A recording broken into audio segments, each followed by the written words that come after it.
ಪಟ್ಟಣದ ಪತ್ರಕರ್ತರ ಭವನದಲ್ಲಿ ಪತ್ರಿಕಾಗೋಷ್ಠಿ ನಡೆಸಿ ಮಾತನಾಡಿದ ಬಿಎಸ್ಪಿ ಜಿಲ್ಲಾ ಪ್ರಧಾನ ಕಾರ್ಯದರ್ಶಿ ಸಿಜಿ ಸೋಮಶೇಖರ್, ತಿಂಗಳು ಜನವರಿ 15ರಂದು ಅಕ್ಕ ಮಾಯಾವತಿಯವರ ಹುಟ್ಟುಹಬ್ಬವನ್ನ ಎಲ್ಲಾ ವಲಯ ಮಟ್ಟದಲ್ಲಿ ಆಚರಿಸಲು ತೀರ್ಮಾನಿಸಲಾಗಿದೆ. ಅದರಂತೆ ಹಾಸನ ವಲಯಕ್ಕೆ ಬರುವ 4 ಜಿಲ್ಲೆಗಳಾದ ಹಾಸನ, ಚಿಕ್ಕಮಗಳೂರು, ಉಡುಪಿ, ದಕ್ಷಿಣ ಕನ್ನಡ, ಮಂಗಳೂರು ಸೇರಿದಂತೆ ಹಾಸನ ವಲಯದ ಎಲ್ಲಾ ಜಿಲ್ಲೆಗಳು ಒಳಗೊಂಡಂತೆ ಹಾಸನ ಲೋಕಸಭಾ ಕ್ಷೇತ್ರದ ವ್ಯಾಪ್ತಿಯ ಶ್ರವಣಬೆಳಗೊಳ ವಿಧಾನಸಭಾ ಕ್ಷೇತ್ರದ ಚನ್ನರಾಯಪಟ್ಟಣದ ಹಳೆ ಬಸ್ ನಿಲ್ದಾಣದ ಎದುರು ಇರುವ ಶ್ರೀ ವಿನಾಯಕ ಕಾರು ಚಾಲಕರು ಮತ್ತು ಮಾಲೀಕರ ಸಂಘದ ಆವರಣದಲ್ಲಿ ಬೆಳಗ್ಗೆ 11 ಗಂಟೆಗೆ ಬೃಹತ್ ವೇದಿಕೆ ಕಾರ್ಯಕ್ರಮವನ್ನು ಅರ್ಥಪೂರ್ಣವಾಗಿ ಆಚರಿಸಲು ತೀರ್ಮಾನಿಸಲಾಗಿದೆ ಎಂದರು.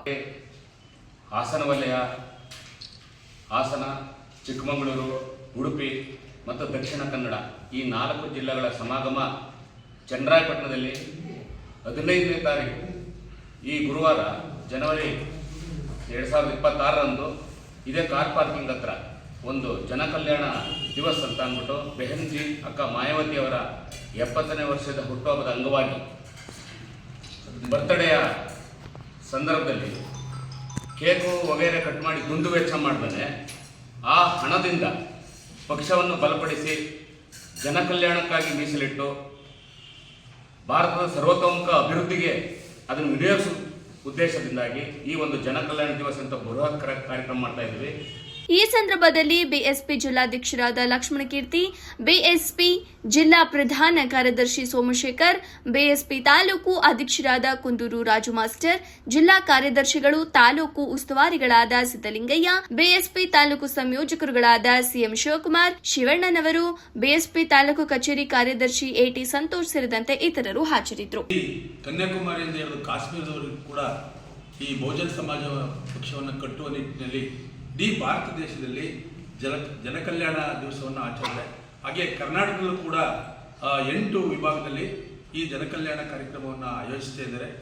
ಇದರ ಉದ್ದೇಶ ಜನರಿಗೆ ಬಹುಜನ ಸಮಾಜ ಚಳವಳಿಯ ಉದ್ದೇಶ ಮತ್ತು ಈ ಪ್ರಣಾಳಿಕೆಯೂ ಕೂಡ ಸರ್ವರಿಗೂ ಸಮಪಾಲು ಅನ್ನೋ ಉದ್ದೇಶದಿಂದ ಈ ಕಾರ್ಯಕ್ರಮವನ್ನು ಪಕ್ಷವನ್ನು ಕಟ್ಟಿ ನಡೆಸ್ತಾ ಇದ್ದಾರೆ.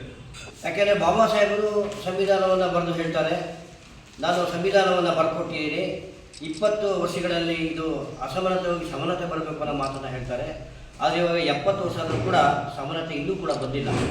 ಹಾಗಾಗಿ ಬಹುಜನ ಸಮಾಜ ಪಕ್ಷದ ರಾಷ್ಟ್ರೀಯ ಅಧ್ಯಕ್ಷರಂತ ಅಕ್ಕ ಮಾಯಾವತಿಯವರು ಉತ್ತರ ಪ್ರದೇಶದಲ್ಲಿ ಕಾಂಚೀರಾಮ್ಜಿಯವರ ಒಂದು ನೇತೃತ್ವದಲ್ಲಿ ಕಟ್ಟಿದಂಥ ಬಹುಜನ ಸಮಾಜ ಪಕ್ಷವನ್ನು ಬಲಪಡಿಸಿ 4 ಬಾರಿ ಮುಖ್ಯಮಂತ್ರಿಯಾಗಿ ಅಲ್ಲಿ ಆಡಳಿತವನ್ನು ಮಾಡಿದ್ದಾರೆ. ಆದರೆ ಅಲ್ಲಿ ಮಾಡಿರ್ತಕ್ಕಂಥ ಆಡಳಿತದಲ್ಲಿ ಸರ್ವರಿಗೂ ಸಮಬಾಳು, ಸರ್ವರಿಗೂ ಸಮಪಾಲು ಅನ್ನೋ ರೀತಿಯಲ್ಲಿ ಎಲ್ಲರಿಗೂ ಜಮೀನುಗಳನ್ನು ಹಂಚಿದ್ದಾರೆ, ಸರ್ಕಾರಿ ನೌಕರರುಗಳನ್ನು ಹಂಚಿದ್ದಾರೆ, ಅನೇಕ ಕಾರ್ಯಗಳನ್ನು ಮಾಡಿದ್ದಾರೆ. ಅದು ಕೂಡ ಕರ್ನಾಟಕದಲ್ಲೂ ಕೂಡ ಅದೇ ರೀತಿ ಆಗಬೇಕು. ಯಾಕೆಂದರೆ ಬಾಬಾ ಸಾಹೇಬ್ ಬರೆದಂಥ ಸಂವಿಧಾನ ಜಾರಿ ಆದರೆ ಸಮಾನತೆ ಬರುತ್ತೆ ಅನ್ನೋ ಮಾತನ್ನು ಹೇಳಿದ್ದಾರೆ. ಹಾಗಾಗಿ ಕರ್ನಾಟಕದಲ್ಲೂ ಕೂಡ ನಾವು ಇದಕ್ಕೆ ಸಂಬಂಧಪಟ್ಟ ಹಾಗೆ ಚನ್ನರಾಯಪಟ್ಟಣದಲ್ಲಿ ಬಹಳ ಬೃಹತ್ವವಾದ ಒಂದು ಕಾರ್ಯಕ್ರಮವನ್ನು 15ನೇ ತಾರೀಕು ಹಮ್ಮಿಕೊಳ್ತಾ ಇದ್ದೀವಿ. ಈ ಕಾರ್ಯಕ್ರಮಕ್ಕೆ ಎಲ್ಲ ಬಹುಜನ ಸಮಾಜ ಪಕ್ಷದ ಪದಾಧಿಕಾರಿಗಳು, ಸರ್ವ ಸಮಾಜದ ಮುಖಂಡರು ಹಾಗೂ ಎಲ್ಲ ಬಂಧುಗಳು ಕೂಡ ಈ ಕಾರ್ಯಕ್ರಮಕ್ಕೆ ಆಗಮಿಸಿ ಕಾರ್ಯಕ್ರಮವನ್ನು ಯಶಸ್ವಿಯಾಗಿ ಮಾಡಿಕೊಡಬೇಕು ಅಂತ ಈ ಸಂದರ್ಭದಲ್ಲಿ ನಾನು ಕೇಳ್ಕೊಳ್ತೇನೆ.